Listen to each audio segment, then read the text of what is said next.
ఆంధ్ర ఒడిశా సరిహద్దు రహదారుల పరిస్థితి అధ్వాన్నంగా తయారైంది. ఒడిశాకు ఆనుకుని ఉండే మన్యం ప్రాంత ప్రజలకు ఈ రహదారిపై వెళ్లాలంటే నరకం కనిపిస్తోంది. ఇక్కడ ప్రయాణించేవారు తమ వాహనాలను కాపాడుకోవడం కష్టంగా మారుతోంది. ఏళ్ల తరబడి అభివృద్ధికి నోచుకోని ఈ రహదారికి మోక్షం కలగడం లేదు. ఆంధ్ర ఒడిశా సరిహద్దు ప్రాంతమైన సీలేరు బలిమెల రెండు రాష్ట్రాలను కలుపుతోంది. రెండు ప్రధాన ప్రాజెక్టులు కేంద్రీకృతమైన ఈ ప్రాంతంలో ప్రయాణికుల రాకపోకలకు ప్రాధాన్యం ఏర్పడింది. ఒడిశా వైపు రహదారులు ఎలాంటి లోపాలు లేకుండా జాతీయ రహదారుల మాదిరిగా ఉండగా, ఆంధ్ర వైపు మాత్రం అధ్వాన స్థితికి ఈ రహదారి దర్పణంగా నిలుస్తోంది.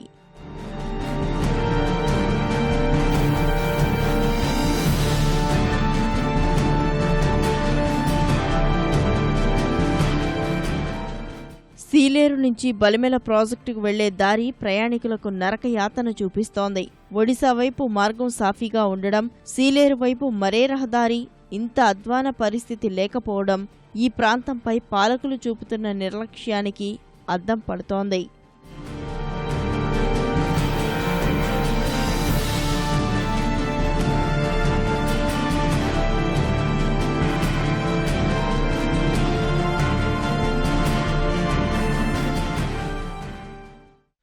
విశాఖపట్నం నుంచి ఒరిస్సా మల్కన్గిరి వెళ్తూ వస్తుంటాం. సీలేరు నుంచి ఇది చిత్రకూట వెళ్ళే మధ్యదారిలో దాదాపు ఒక 7-8 కిలోమీటర్ల వరకు రోడ్డు సరిగ్గా చాలా అధ్వానంగా ఉంది.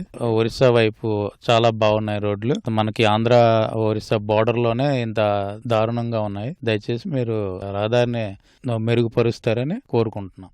అసలు బాగాలేదు సార్, మొత్తం రోడ్డు అంతా బాగా గొయ్యలు అయిపోయింది సార్. వెళ్ళాలంటే చాలా కష్టం అయిపోతుంది సార్. అసలు ఎవరు పట్టించుకోవట్లేదు ఈ రోడ్డు. ఈ నరకం ఇది మాకెందుకు, బైక్ వెళ్ళొద్దు కూడా మాకు సుఖం లేదు. ఇక్కడ మేము ఊరు చిత్రకొండ ఇక్కడికి వెళ్ళాలంటే గంటలు పడుతుంది 7 కిలోమీటర్కి. మల్కన్గిరి జిల్లాను కలిపే ఈ రహదారి మీదుగా వెళ్లడం ప్రయాణికులకు ప్రాణ సంకటంగా మారింది. నిత్యం జెన్కో 2 ప్రాజెక్టుల అధికారులు ఈ మార్గం ద్వారానే ప్రయాణం చేయాల్సి ఉంటుంది. ఒడిశా, ఆంధ్ర ప్రాంతాలకు చెందిన దాదాపు 15 సరిహద్దు గ్రామాలకు ఇదే ప్రధాన రహదారిగా ఉంది. నిత్యం పనుల కోసం కూలీలు రాకపోకలు సాగిస్తుంటారు.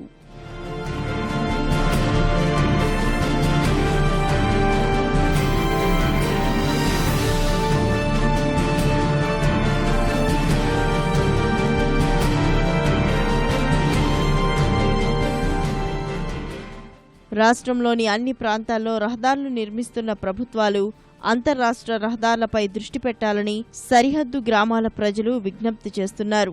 ఏదైనా పథకం ద్వారా తమకు రహదారులు బాగు చేస్తే కూలి పనులు, వ్యాపారాలకు అనుకూలంగా ఉంటుందని భావిస్తున్నారు.